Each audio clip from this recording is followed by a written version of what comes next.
And now it's time for Music Theory at Home with Mark Grizzard.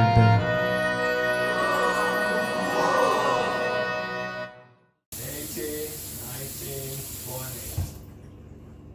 Hey everybody, today is a great day because we get to talk about something very powerful in our toolbox, and that is the suspension.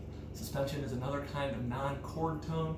Hopefully you're feeling alright about how we might use passing tones and neighbor tones to decorate our music. Suspensions let us do something really amazing with dissonance and consonance. So let's start in species counterpoint with how we might take a look at two notes against each other.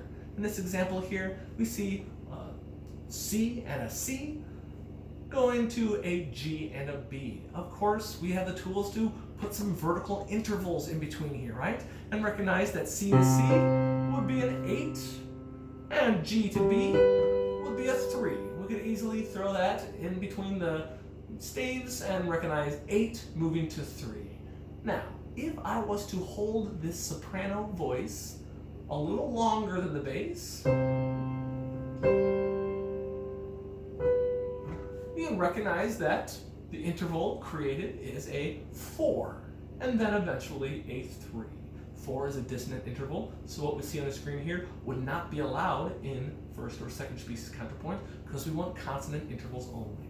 Nonetheless, I think our ears would say that it's kind of fun to eventually get to consonants, and that is the magic of all these non-chord tones, is to introduce dissonance and then to resolve it in satisfying ways. In this case, it's satisfying with a step down. We see a dissonant interval introduced and then resolved through downward stepwise motion. Our SATB voicing could have the exact same material. We just might use a different set of analysis. In this case, Roman numerals. We take a look at this chord and recognize that it's a C major chord or a 1 chord moving to a 5 chord. If my soprano did this exact same move, we start on a 1 chord and eventually get to a 5 chord. How can we refer to what's going on? By thinking about the same harmonic intervals between the bass and the note that is introducing dissonance. We have a 4th moving to a 3rd. Just like in our passing tones and neighbor tones, we might circle the dissonant note. In that case, it's this C, which eventually creates a 5 chord. How does it create a 5 chord? By suspending the C, holding it on too long while everybody else moves. So we might put an S here and say that it's a suspended note. And what kind of suspended note? It's a 4-3 suspension because it's a 4th above the bass moving to a 3rd above the bass. So our non-chord tones handout has suspensions introduced in the middle of this first page. And the first one is the 4-3 suspension we just looked at. The second one, which is less common, is a 7-6 suspension. This happens when you might have a chord that we might call an inverted chord. By itself, we have a 4-6 chord going to a 5-6 chord. But if my tenor holds on too long, it's not 5-6, it's 5-7-6. We can of course put this analysis up in the suspended note or down in our Roman numerals. Either is fine. In this case, we sort of circled a blank space. Why is that? Because the dotted half note holds on too long, and really above this second chord is where the dissonance happens, even if there's not a written pitch. Suspension is holding on too long. Harmony moves, and one pitch doesn't. So under these examples, we see the nuts and bolts of this. Suspension needs 3 parts. Part 1, the preparation tone, which is a chord tone. In the case of our 4-3 suspension, this C belonged to the C major triad in the previous chord. It was a chord tone, and that's part 1, the preparation. Then everybody moves but the soprano, making this C a suspension, a suspended note. It does not move while everybody else moves. Part 3 is the resolution, the stepwise motion down. So our definition here of a suspension really involves 3 pitches, a chord tone, a non-chord tone, and then a chord tone again. We need all 3 of these things to be a suspension because a suspension by definition is a suspended note, a note that stays while everybody else moves. So in order to have a suspension, we need a preparation, a suspension, and a resolution. A note that is held while harmony changes, and then downward stepwise motion to a chord tone. Cool. So let's take a look at 2 more examples. A 9/8 suspension is maybe a weird number to use because, of course, 9s aren't numbers we've been using in our species counterpoint. We would boil that down to a 2, right? And we might say that notes that are a 9th away, we might draw a 2 in there. We'd still recognize that as dissonant. Nonetheless, 2 walking down to, what would you say, unison, 2 down to 8 is a little tough. So the powers that be have decided to call this a 9/8 suspension, which I think makes sense to remind us that it's a downward motion by step. Here in this example, we have our tenor. Re, do, right? Holding on a little longer than everybody else. This D was a chord tone, and then it's a dissonance. But what's satisfying is the resolution here, right? 9/8 suspension. The least common of all is a 2/3 suspension. That is what's called a bass suspension. That only happens when the bass is moving. Again, theoretically, these only work when there's a stepwise motion from dissonance to consonance. In the bass, this happens when the bass walks down. This interval here is sort of to the next pitch up in the triad. In this case, it would be our tenor, or anything that's in this chord. If I'm moving from a 4 to a 1, I might just look just above to notice that I've got a 2 going to a 3. And there, of course, we're widening the gap to create a consonance. That's the only time we see that is when it's the bass that's moving, making the interval wider. So again, our definition of suspension is a note that is held over to be temporarily dissonant and then to step down to become consonant. All right, so we see suspension all over the place. And one of the most powerful suspensions is, of course, in the eternal art of Miley Cyrus, in Wrecking Ball. Wrecked me, I came in like a wreck. King Ball! Right? We cannot end the song on wreck. Wrecking Ball! By the time we get to King Ball, we have a chord. So, I came in like a belongs to this B flat major triad, a 4 chord, right? I came in like a wrecking ball. And by the time we're done with this measure, we have a nice F major triad, a 1 chord, right? How can we accommodate this in our analysis? Well, we just look for the note that doesn't belong to the chord. We see a clear triad otherwise on the downbeat of this measure. So we could just circle this B flat and call it a 4/3 suspension. Why is it a 4/3 suspension? Because that's B flat above our bass of an F is just a 4th away. It steps down to a note that's a 3rd away. Cool. Finally a chance to get some Miley up in here. All right. Choir people might know this next piece. Oh my goodness, you guys. I cannot wait to share this piece with you. We see this short excerpt from Justi by Bruckner. I'm going to get a chance to play an actual recording here for a second. I'm taking a look at this and I might assume that we are in C major and we're in, 4 staves here, SATB. Of course, this is much more complex than we're dealing with, but we can still do the same process of looking up and down a chord, seeing if I can put a Roman numeral there. This first full measure is nothing but C major. I can put a 1 easily enough. When I get to the downbeat of the second measure on ta, boy, the bass is looking good. F, C, A, and then wait a second. There's this G in here. If it wasn't for that G, I was feeling really good about this being an F major triad. So can I put a 4 here or what? Well, if I was just to circle this G, I would recognize that everything else is F major. Okay, so there's my non-chord tone. Okay, how can I account for it? Is it a passing tone? No, it's the same note that was to the left of it. So my guess is that it is a suspension. What kind of suspension is it? Well, the bass is on an F and it moves from a G eventually down to an F. So I would call this a 9/8 suspension. I could put that 9/8 down in my Roman numerals, or I could put it up there. Again, either is correct. This process is going to continue as we go through this measure. Beat 3 here, we might see almost the whole C major triad. What's tough about these suspensions is that they might be notes that are held out or notes that are rearticulated. In this case, if we're looking at this tenor line, the second staff up, that beat 2 stem up note is a half note. So if we were to hear a choir sing this, we'd hear this F still in there.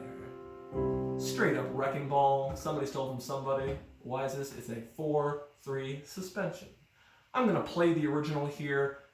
If this does not move you, you have no soul. There, I said it.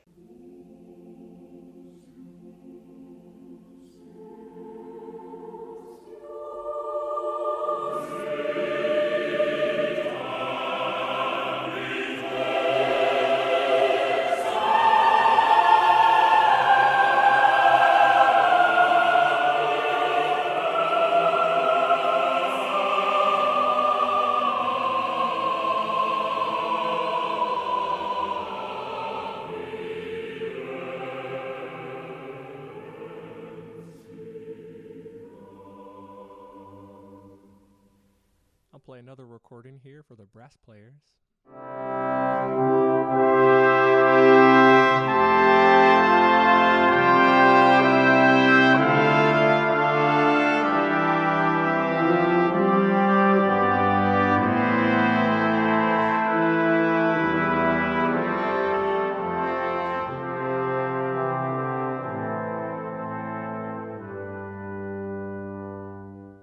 Okay, I'm glad we all got a chance to cry together there. And you see my analysis is the tenor line, suspensions all over the map. Boy, that gives this piece so much emotional power to feel this tug of dissonance that resolves to consonance. Doing that over and over, boy, it can be an emotional roller coaster ride. One of my all-time favorites. So before we dig into the homework, I want to point out 2 things that could be considered sort of opposite of suspensions. Because as you see here on our handout, we have a lot of categories to walk through. The 2 I'd like to point out are anticipations and retardations. I might call an anticipation the opposite of a suspension because a suspension, of course, holds out too long. A note holds while the chord harmony changes underneath it. Anticipations just show up early. So what do we see here? Might become, right, temporary dissonance. In this case, our non-chord tone is a note that belongs to the next chord. It's anticipation. It's in a rush. We might circle that note and then we just draw an A and T. By circling that note, now everything else that is not circled is super easy to analyze.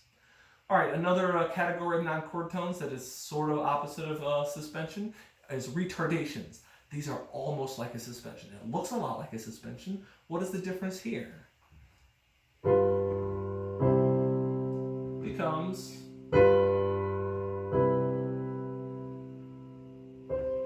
right? I hope you were with me in wanting that note to resolve. Which way did it resolve? It resolved up. So a retardation is basically like a suspension, except it resolves up. You don't see these as often because on a lot of our dissonant intervals, we'll want to walk down to consonants. In the case of this example, we call this a 7/8 retardation. We just look at the bass and figure out how can I make sense of this note. 7th above the bass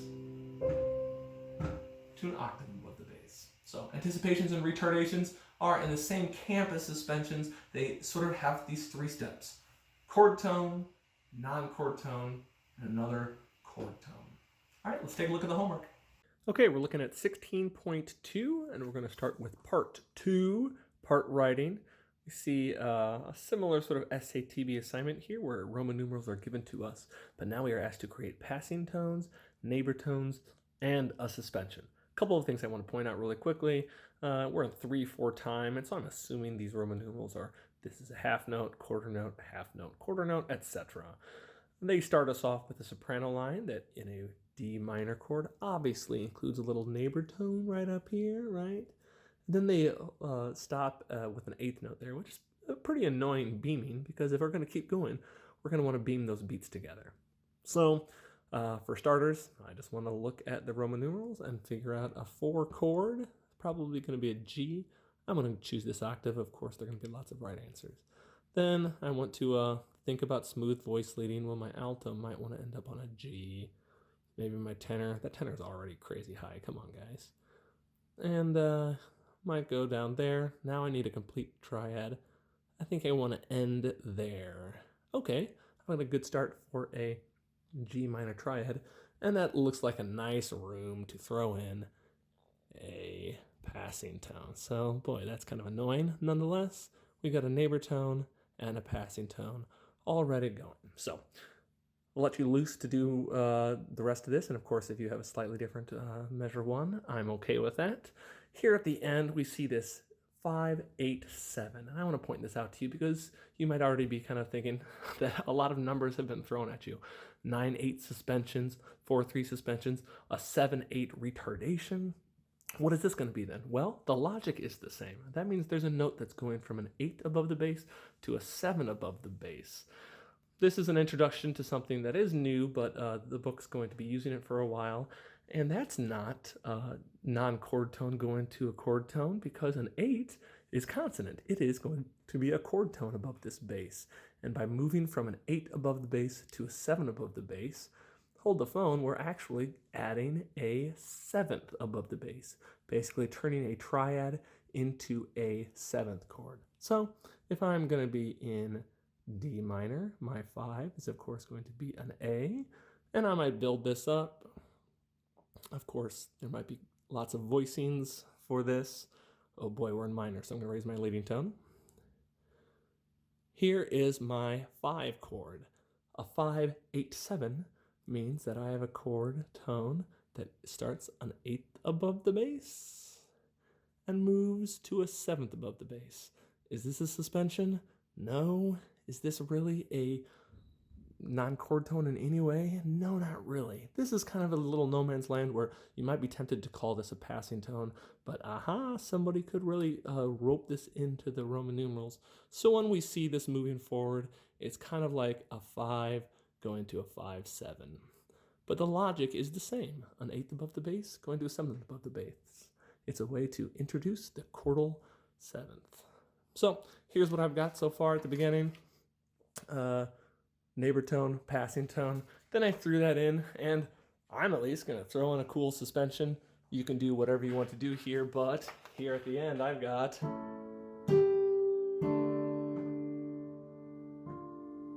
4/3 suspension. I took that G that they told us to put somewhere, and I threw it in my soprano, and then I held it on too long. So now I've got 3 parts of my suspension. Chord tone, non-chord tone, chord tone. Cool, so finish out 16.2 part 2A for your homework, and on the next page, 16.2 part 2B. Simultaneous passing or neighbor tones and 2 suspensions. Go crazy, folks. Then the easiest homework assignment of all time, 16.3 part 1. What are we asked to do? Add an anticipation in the soprano part. Okay, what's an anticipation? A note that arrives to the harmony early, which means the chord tone and the chord tone have a non-chord tone in between them that belongs to this chord. An anticipation shows up early. So what do I need to do? This. That is really not rocket science. So best of luck getting B and C down. I believe in you. Okay, homework is 16.2, part 2. and then 16.3, part 1. And there's our episode. If you have any questions about this, please send me an email. Read chapter 16 in your textbook. Have a great weekend, you guys. 1, 2, 3...